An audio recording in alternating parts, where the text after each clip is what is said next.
इस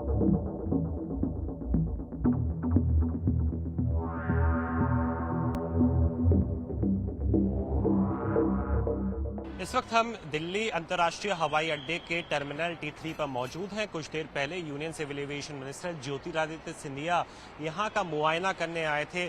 कई दिनों से ये देखा जा रहा है और ये कंप्लेन आ रही थी सोशल मीडिया प्लेटफॉर्म्स पे कि दिल्ली एयरपोर्ट के अंदर बहुत ज्यादा कंजेशन हो रहा है, बहुत ज्यादा भीड़ भड़क्का लग रहा है। इस कारण से लोगों को फ्लाइट पकड़ने में देरी हो रही है और कुछ लोगों ने तो यहां तक कहा कि उनकी फ्लाइट छूट गई इस कारण से। कई दिनों से, बीते दिनों से हम देख रहे हैं कि मिनिस्ट्री जो है सिविल एविएशन की, वो लगातार मीटिंग ले रही थी। जो सिविल एविएशन मिनिस्टर हैं सिंधिया, उन्होंने भी नजरें बनाए रखी थी इन सब मामले पे, लेकिन आज वो औचक निरीक्षण करने यहाँ पर पहुंचे और कई घंटे उन्होंने यहाँ पे बिताए। दिल्ली इंटरनेशनल एयरपोर्ट लिमिटेड के अधिकारी हैं, उनसे भी बातचीत की। इसी के साथ साथ मिनिस्ट्री ऑफ सिविल एविएशन के अधिकारी भी, खासकर जो सीनियर पद पर हैं, वो भी यहाँ पर पहुंचे थे। कंप्लेंट्स ये आ रही थी कि लोगों को अंदर जाने में, अंदर सिक्योरिटी चेक में बहुत ज्यादा टाइम लग रहा है। खासकर अगर सिक्योरिटी चेक की बात की जाए तो पौन घंटे से लेकर 1.5 घंटे तक अमूमन लोगों को समय लग रहा था, जो आम दिनों में कम होता है। इसी समस्या को एड्रेस करते हुए कई सारे ऑफिशियल्स और मंत्री जी यहां पर पहुंचे थे। अब हालांकि देखा जा रहा है कि थोड़ा सा कंजेशन जो है वो यहां पर कम हुआ है। 1 और 2 जो गेट हैं दिल्ली एयरपोर्ट पे, उनको डिजी यात्रा ऐप का इस्तेमाल करने के लिए कहा गया है, यानी कि डिजिटल अगर वो ऐप का इस्तेमाल करते हैं तो एंट्री करने में उनको आसानी रहेगी। पिछले हफ्ते मैंने एक बैठक ली थी जहां सभी हमारे स्टेक होल्डर्स के साथ बैठकर हमने कई निर्णय लिए थे। वास्तविक स्थिति ये है कि हमारे देश में जहां एक तरफ कोविड का वातावरण होने से पूर्ण तरीके से नागर विमानन क्षेत्र केवल भारत में नहीं लेकिन पूरे विश्व में ठप हो चुका था, वहां ये खुशी की बात है कि एक वी शेप्ड रिकवरी का अनुभव हम लोग कर रहे हैं। उदाहरण के तौर पे मैं आपको सूचित करना चाहता हूं कि जहां 4,07,000 यात्री का कीर्तिमान कोविड के पूर्व 2019 में भारत में स्थापित हुआ था, कुछ पिछले 2 दिन 3 दिन पहले 4,20,000 यात्री प्रतिदिन का कीर्तिमान अब स्थापित हुआ है। लोगों की आशाएं हैं नागर विमानन क्षेत्र से सफर करने के लिए, और ये आशाओं के आधार पर मैं मानता हूं कि एक सर्विस डिलीवरी भी हम लोगों को पूर्ण रूप से तैयार करनी चाहिए। इस वी शेप रिकवरी के द्वारा जरूर कंजेशन का वातावरण तैनात होता है। मैंने पिछले हफ्ते एक मीटिंग ली थी जिसके आधार पर आज मैंने सर्वेक्षण किया स्वयं जाके, क्योंकि मैंने उनको 5 दिन का समय दिया था। पिछले बुधवार दोपहर को हमने मीटिंग ली थी, तो 4 दिन के बाद मैंने आज समीक्षा की है। और जो एंट्री गेट पॉइंट हम लोगों का है, वहाँ एयरपोर्ट में वर्तमान में 6 एंट्री गेट हमारे यात्रियों के लिए होते थे। 6 मतलब 2-2 प्रति गेट हैं, तो 14 एंट्री गेट यात्री के लिए होते थे और 2 एंट्री गेट क्रू और हमारे दिव्यांग के लिए आरक्षित किया गया था। आज हमने वो स्थिति बदलकर 16 गेट पैसेंजर्स के लिए कर लिए हैं और 2 गेट क्रू और दिव्यांग के लिए हमने रखे हैं।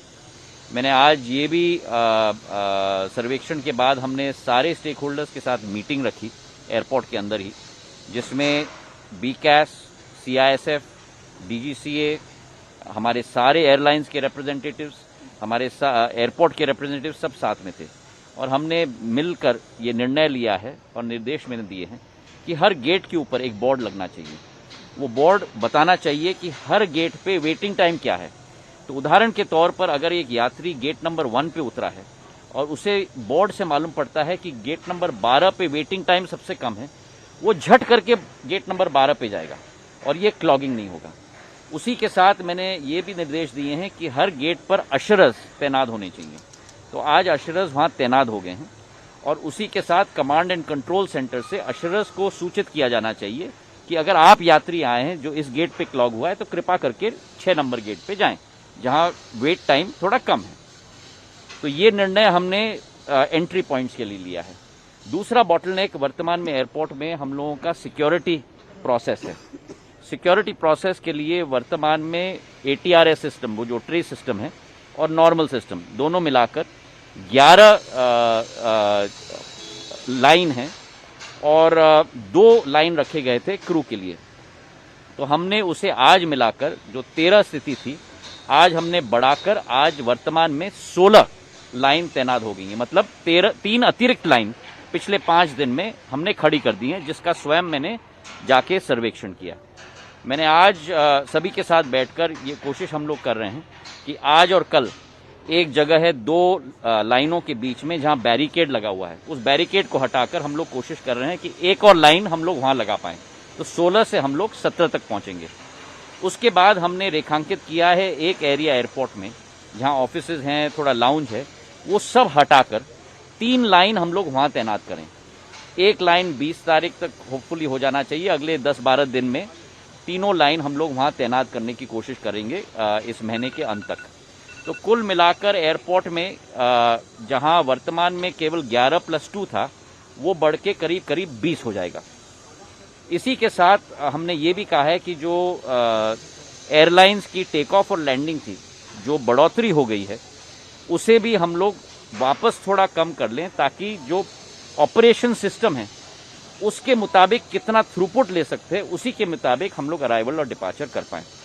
तो ये सभी सिस्टम्स हम लोग ने तैनात कर लिए हैं और ये निर्णय हमने लिए हैं, जिसे स्वयं मैं मॉनिटर करने वाला हूं और सभी स्टेक होल्डर्स के साथ मिलकर हम लोग ने ये निर्णय लिया है, जिसके आधार पर आने वाले 10-15 दिन में जरूर जो प्रेशर है वो कम हो जाना चाहिए।